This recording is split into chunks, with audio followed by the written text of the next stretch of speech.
घर घर का श्रृंगार, प्रेम सनातन।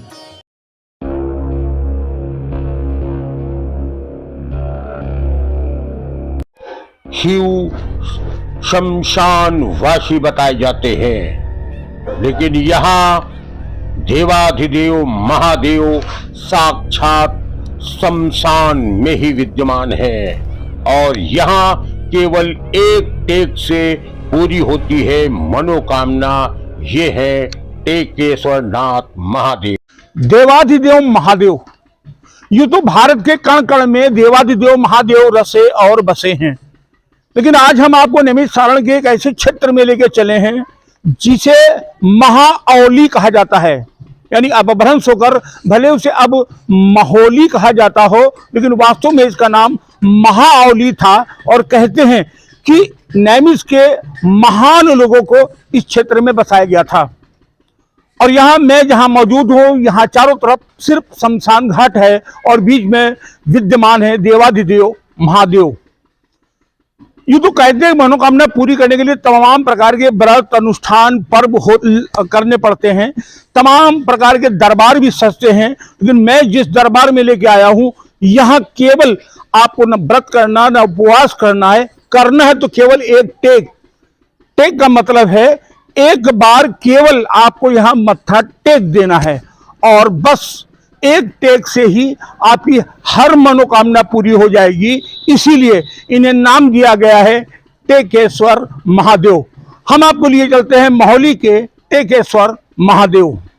टेकेश्वर नाथ मंदिर विविधता और विलक्षणता से भरा हुआ है। पग पग पर यहाँ देवाधिदेव महादेव की अलौकिक घटनाएं हुआ करती हैं। यह स्थान कितना पुराना है, इसका सही लेखा जोखा तो किसी के पास नहीं है, किंतु नैमिषारण्य का हिस्सा होने के कारण यह सुगमता से कहा जा सकता है कि यह अति प्राचीन व अनादिकाल है। शमशान की भूमि पर स्थापित है टेकेश्वर महादेव। आसपास घना जंगल, चारों ओर जलती चिताएं, डरावना और भयावह दृश्य, बेहद खतरनाक स्थित लगती थी। यहाँ बहुत विरले और विलक्षण ही व्यक्ति थे जो देवाधिदेव महादेव को पूजने यहाँ आते थे, अन्यथा इतना दुर्गम स्थान था कि आम आदमी यहाँ से आने से बचता था। नैमिषारण्य क्षेत्र में बाबा टेकेश्वर धाम तमाम लोगों की श्रद्धा, आस्था और विश्वास का केंद्र है। ये बाबा का ऐसा विशाल दरबार है जहां आने वाले हर भक्त की झोली भरती है, उसकी मनोकामना पूरी होती है। बाबा का चमत्कार अनुभूत का विषय है। बाबा के यहाँ जो टेक लगा देता है उसकी टेक फलीभूत होती है। परंतु एक दिन एक विरला और विलक्षण व्यक्ति जिसके शरीर पर मात्र एक लंगोटी थी, वह महादेव के चरणों में आकर बैठ गया। पूरा दिन उस औघर दानी की आराधना करता रहा और रात यूं ही शमशान की भूमि पर लेट गया। वो कई दिनों तक यही क्रम करता रहा और सने सने जब यह चर्चा आम हुई तो 2 दिन के उजाले में कुछ लोग उस अजूबे व्यक्ति के पास मिलने पहुंचे। वो एक साधु था। पता चला कि उनका नाम निर्भयानंद है, लेकिन वो कौन है, किस जाति धर्म के हैं, कहां से आए हैं, कहां रहते हैं, ये अंत तक ना तो किसी को बताया न कोई जान सका। हाँ, उन्होंने अपनी बातों से लोगों को इस बात की अनुभूति अवश्य करा दी कि वो त्रिकालदर्शी हैं। तो स्वामी जी तो ऐसे व्यक्ति थे जो यहाँ बैठे थे और दिल्ली में देखते थे। स्वामी जी त्रिकालदर्शी थे।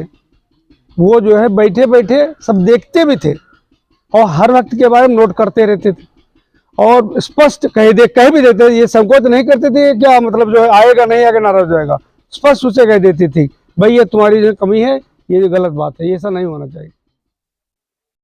निर्भयानंद की चर्चा आम हुई और लोगों की भीड़ वहां जुटने लगी।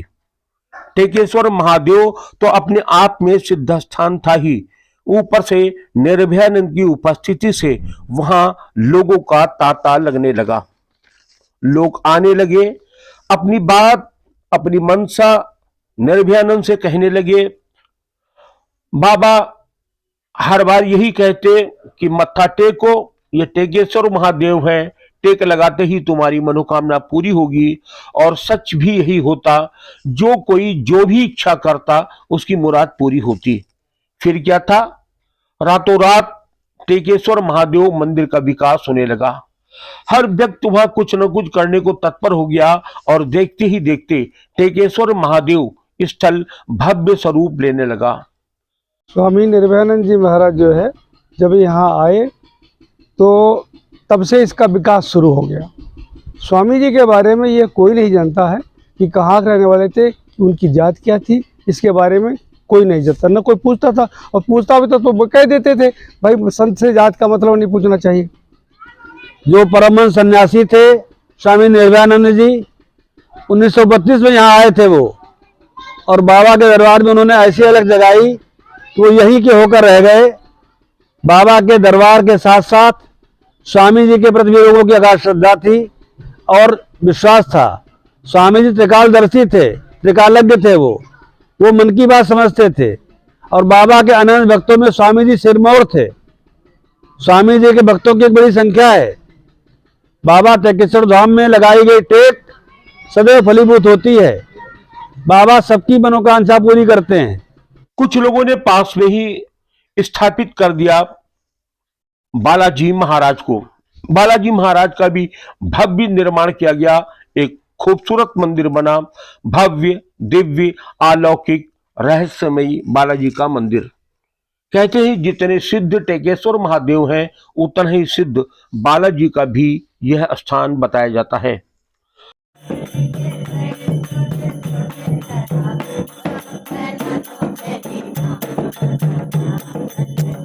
महाराज किसी से कुछ नहीं लेते, बस एक खुराक जो उन्हें सुबह दे देता था वही ग्रहण करते थे और पूरा दिन फिर कुछ नहीं।